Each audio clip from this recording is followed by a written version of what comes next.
What did you find out from Paul George that you didn't know going in, Lee?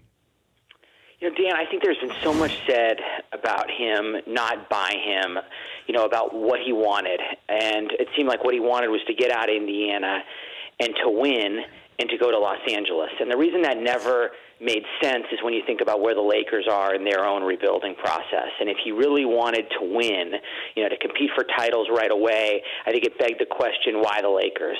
So that was sort of the main question I had for him is, how he sort of reconciles those things. And what I guess I learned is that the winning really is the priority. And if he feels like the Lakers is a place where he can do that, where he can recruit other players, where he can kind of get the snowball rolling, then yeah, the Lakers then become obviously an appealing destination for somebody who's from L.A. But if he doesn't feel like the ball's rolling there and it's just Lonzo Ball and Brandon Ingram, then I think he's going to take a hard look at some other options, and I think Oklahoma City is going to be one of them. What does he know about Russell Westbrook as far as playing with him and the pros and cons of that? He didn't know anything. He didn't know anything about anybody, really, in Oklahoma City. I mean, this is a guy who has no idea, I don't think, of the outpouring that's going to greet him when he gets there. I was trying to think about, has a player ever left, a player of Durant's caliber, ever left a city and been replaced within a year by a player who, may not be at that high of an echelon, but is right there. He's in that top 10 class. And you're talking about sort of a year-long courting process now between Oklahoma City and Paul George. And that's going to be an unusual experience for somebody who didn't go to Kentucky or North Carolina or anywhere like that. The Pacers have great crowds, but they weren't the only show in town. I think this is going to be an unusual experience for George starting today when he lands there. But he's open to that possibility.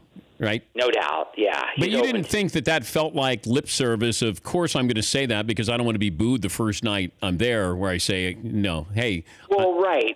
He can't say I'm leaving, but I honestly don't believe. I think he is fully open. I mean, if you look at the comments in there, it's pretty candid. I mean, I think he is looking for a place where he can win a title, win multiple titles, and if it works with him and Westbrook, I mean, he even said if it works to the tune of conference finals, of potentially upsetting the Warriors, meshing with Westbrook, and I think he realizes he's seen enough of Westbrook to know that it could be a fit for him. I mean, he doesn't need the ball in his hands all the time. He's a good cutter off the ball. He'll space the floor. He can defend. He can even defend some opposing point guards. So I think that the basketball fit is there. Now, what is it like playing with Russell Westbrook, and will they be a match?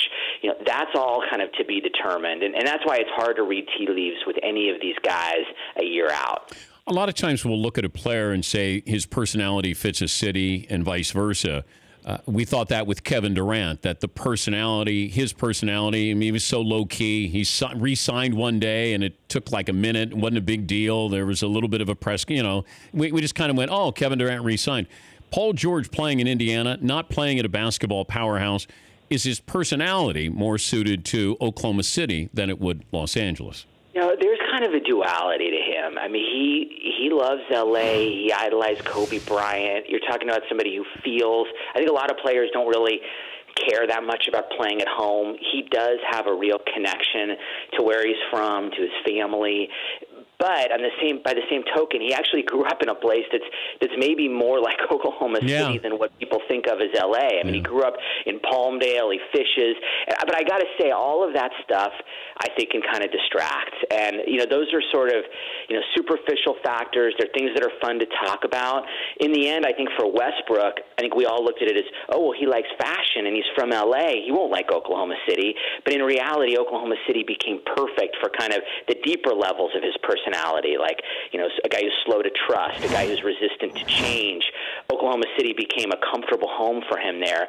I don't think George hasn't known anything besides Indiana. I think this is going to be a chance to kind of see the way a totally different organization operates, a totally different kind of practice facility. It's all of these things that now Oklahoma City has a chance in this year-long courting process to impress him with. It's all about winning, and the time frame of the Lakers winning I think by most experts' estimates, the Lakers aren't going to be a very good team this upcoming season. They could be interesting, but they're not going to be a very good team. Did Paul George talk about what he needed to see specifically with Los Angeles before you're going to commit long-term to them?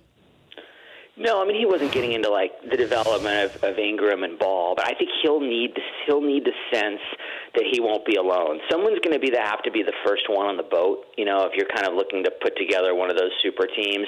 But they're going to have 2 max slots next summer, and there's no doubt if he felt as if it would be him and someone else, that probably, fits the description that he gave of a snowball forming, of, feeling like other guys were gonna jump on. But I think that the way Ball plays, the way Ingram plays, those are gonna be major factors. When LeBron went from Cleveland to Miami, when he left in 2010, he kept an eye on those young guys, on Kyrie Irving and Tristan Thompson, and so he sort of knew what he was getting into when he went back. If George is as serious about the Lakers as everybody, will have you believe, I'm sure he'll be keeping an eye on them as well. As many times you profiled LeBron James, I have to ask you the mindset. He left Cleveland once, left Miami, then goes back to Cleveland. Do you think it's in LeBron James to have one more big move? I don't know, Dan. I never say never with players, especially when you think about how quickly these windows close and how much the championships are the priority. For someone like LeBron, I mean, he sees that window and he doesn't want to leave any of them on the table. I still think, as much as talked about with him and the Lakers also, where he is in the Eastern Conference right now still, to me, gives him kind of the cleanest look at a title. But clearly, this Warriors dynamic has created a situation in the NBA where 2 stars is no longer enough.